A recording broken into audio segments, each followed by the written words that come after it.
Hello and good morning. Welcome to another video of Learn with Mr. Ambassador. Today we'll be learning about cascade cycle. Let's do it. The cascade process cycle for the liquefaction of gases is certainly not new. For example, in 1890, this Owens in Leiden used a series of refrigerant for his experimental work on cryogenics. The refrigerant originally used were as follows. So liquefied methyl chloride at ordinary temperature between 4 to 5 bar, liquefied ethylene in a bath of methyl chloride boiling at 183 Kelvin and a pressure of 10 mm of mercury. At this temperature, ethylene liquefies at a pressure of 5 to 6 bar. Also, ammonia vaporizes at 240 Kelvin. Ammonia has been replaced by propane.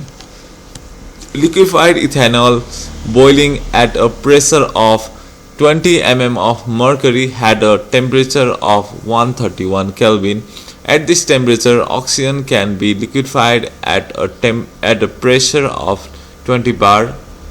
Ethylene has been replaced by ethane. By vaporing liquid oxygen at 90 Kelvin, it was possible to reach a temperature down to 73 Kelvin, and by vaporizing it under a vacuum, one could attain much lower temperature. Of course, the use of liquid nitrogen is safer and more effective because it has a lower boiling point of 77.3 Kelvin. In an up-to-date cascade cycle, figure 2.1, the refrigerant gases employed undergo compression, pre-cooling, expansion through a throttle valve, liquefaction, vaporization, and subsequent recycling to their separate compressor. This cycle is an extension of the principle of pre-cooling. The refrigerant are each liquefied and vaporized subsequently in conventional closed loop. Moreover, each refrigerant may be vaporized at several pressure levels in order to achieve lower temperature, hence increasing efficiency but at a higher cost of investment and operating complexity. So this is the process: cooling water, ammonia, ethylene, methane, and liquid nitrogen. Wow. In this process, each refrigerant has a progressively lower boiling point than the previous refrigerant. Wow, such an awesome thing, Used for pre-cooling, for example, nitrogen may be liquefied by using 4 cycles in series: ammonia boiling at 240 Kelvin, ethylene boiling at 180 Kelvin, methane boiling at 112 Kelvin, and nitrogen boiling at 77 Kelvin. This process is thermodynamically efficient because it approximates an ideal reversible cycle. The expansion through a valve occurs at a lower pressure and therefore results in a very low increase in entropy. In spite of its slightly higher process efficiency, this cycle is seldom, if ever, used in air separation because of its high refrigerant losses due to leaks, complexity in operation, poorer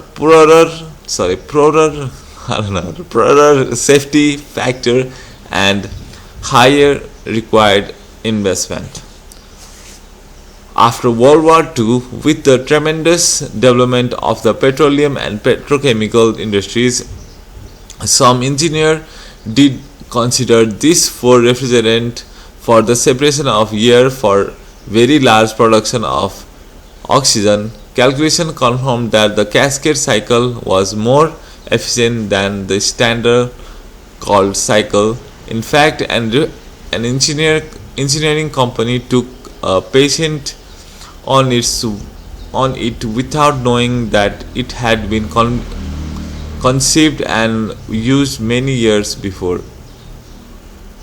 Not patent, okay, that In the 1960s, a merchant air separation plant was built in Louisiana using a cascade cycle several several independent hydrocarbon refrigerants.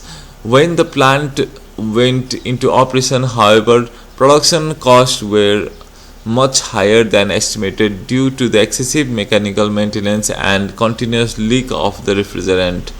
Nevertheless, this cycle has been and is still being used for the liquefaction of hydrogen and helium, and for the large scale liquefaction of natural gas. Propane and ethane are abundant in natural gas, therefore they can be substituted in place of ammonia and ethylene with a minimal loss in efficiency.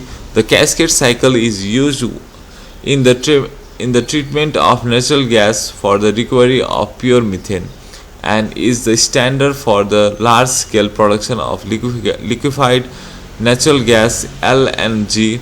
Further discussion can be found in chapter 8. Chapter 2 has given the reader an overview of the energy required to recover industrial gases, and in an ideal quantitative summary is given in table 2.1 at the following condition of temperature at 300 Kelvin and pressure at 101.325 kilo kPa 1 atm. So helium to normal gas, ideal work for liquefaction.